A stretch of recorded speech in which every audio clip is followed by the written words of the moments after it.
हाँ जी बच्चों, how are you. तो बच्चों आज की क्लास में हम लोग आपके साथ स्टार्ट करने जा रहे हैं हमारा नया chapter, that is capital structure, right.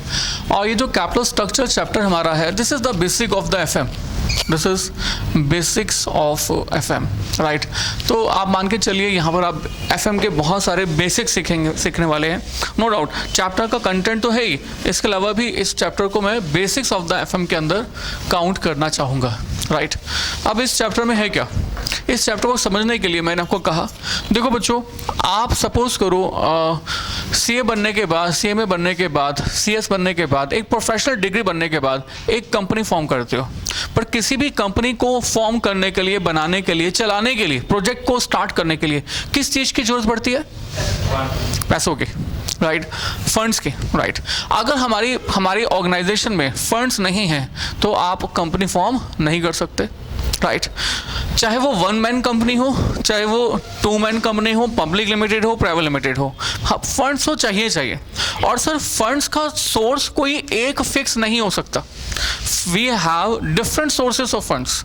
हमारे पास फंड्स के कई सारे सोर्सेज होते हैं। तो बच्चों बताओगे हमारे फंड्स के कौन कौन से सोर्सेज होते हैं? Number one, yes please, equity.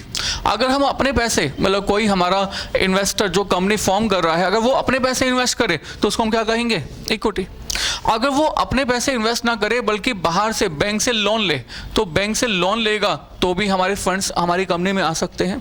हमारी कंपनी प्रेफरेंस शेयर कैपिटल भी इशू कर सकती है, डिफरेंट फाइनेंशियल इंस्टीट्यूशन से लोन ले सकते हैं, डिबेंचर्स इशू कर सकते हैं, डिबेंचर्स इशू कर सकते हैं। तो ये सब कुछ बेसिकली हमारे कंपनी में फंड्स रेज करने के लिए हो सकता है, right.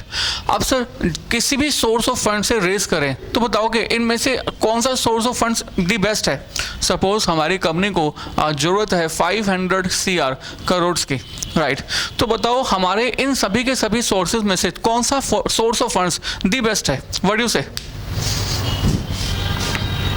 Equity is the best one, bank loan is the best one, preference share capital is the best one, or debenture is the best one? Equity depend करता है, क्या उनकी कॉस्ट है, इस पर डिपेंड करता है। कुछ और बातें, रिस्क पर डिपेंड करता है, और कुछ सोचो। देखो हर एक सोर्स ऑफ फंड्स के ना अपने कुछ पॉजिटिव है और अपने कुछ नेगेटिव्स है। Each source of funds has its own positive and own negatives. आपको कैसे? देखो मैंने कहा हमारा बैंक लोन जो है इसका अलग अपना पॉजिटिव है और इसका अपना एक नेगेटिव है। इसका बैंक लोन का पॉजिटिव तो ये है कि जब भी हम बैंक लोन से पैसा लेंगे तो इसका रेट ऑफ इंटरेस्ट पहले से ही फिक्स हो जाएगा। लाइक मैंने कहा 10%, तो अगर 10% रेट ऑफ इंटरेस्ट पहले से फिक्स हो गया है तो वी हैव टू पे 10% rate of interest always, right. और साथ ही साथ इस बैंक लोन के बदले में हम जो इंटरेस्ट हर साल पे करेंगे वो इंटरेस्ट हमारा टैक्स सेवर होगा। क्या होगा? Tax saver. टैक्स सेवर मतलब आपने इंटरेस्ट पे किया, तो जब आप इंटरेस्ट पे करोगे तो इंटरेस्ट को एक्सपेंस की तरह से शो करोगे, राइट। और जब कोई भी एक्सपेंस आप शो करते हो तो वो एक्सपेंस आपके प्रॉफिट को कम कर देता है, राइट। तो इससे आपका जो प्रॉफिट है वो प्रॉफिट रिड्यूस हो जाएगा। अगर प्रॉफिट रिड्यूस हो जाएगा तो आपको जो टैक्स पे करना पड़ेगा वो भी, हाँ जी, वो भी रिड्यूस करके पे करना पड़ेगा। तो very simple to say, with the amount of interest as an expense profit will get reduce and hence tax will get reduce. So हमारा इंटरेस्ट जो है वो एक किस्म से टैक्स सेवर हो गया, राइट। तो हमारे बैंक लोन का इस तरह से ये बहुत बड़ी फीचर हो गई है कि हमने बैंक लोन के थ्रू फंड्स रेज किया और हमें इंटरेस्ट का अमाउंट हर बार के लिए फिक्स हो गया है और साथ ही साथ ये टैक्स सेवर भी है। Got it? Is it good? Yes. साथ ही साथ when you compare all these sources now, you will find out bank loan जो है सबसे cheapest source of finance बनता है। As compared to equity, as compared to the preference share, as compared to the others, bank loan is considered to be the cheapest source of the funds, right?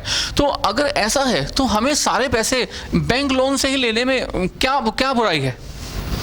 क्या हम सारे के सारे पैसे हमारे bank loan से ही ले सकते हैं? Answer is no. Bank loan से पैसा ले तो लेंगे, अगर आपने सारा पैसा बैंक लोन से उधार ले लिया तो कुछ समय के बाद इस पैसे को आपको वापस पे करना पड़ेगा। जैसे ही हमारी कंपनी कोई भी डेप्ट रेज करती है, जब भी किसी भी डेप्ट से पैसा उधार लेती है तो इस डेप्ट के बदले में जो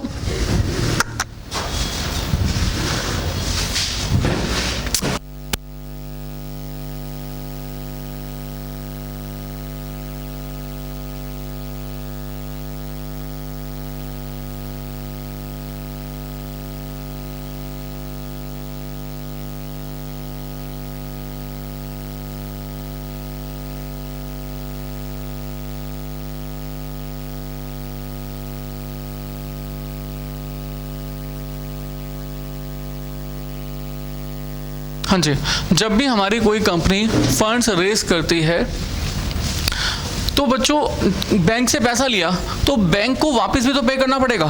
तो जब पैसा रेस किया तो साथ ही साथ वापस पे करने की टर्म जो है पहले से ही हाँ जी फिक्स हो जाती है, राइट।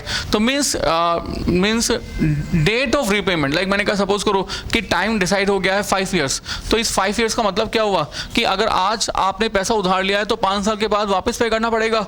तो हमारी कंपनी फंड्स रेस करने के बाद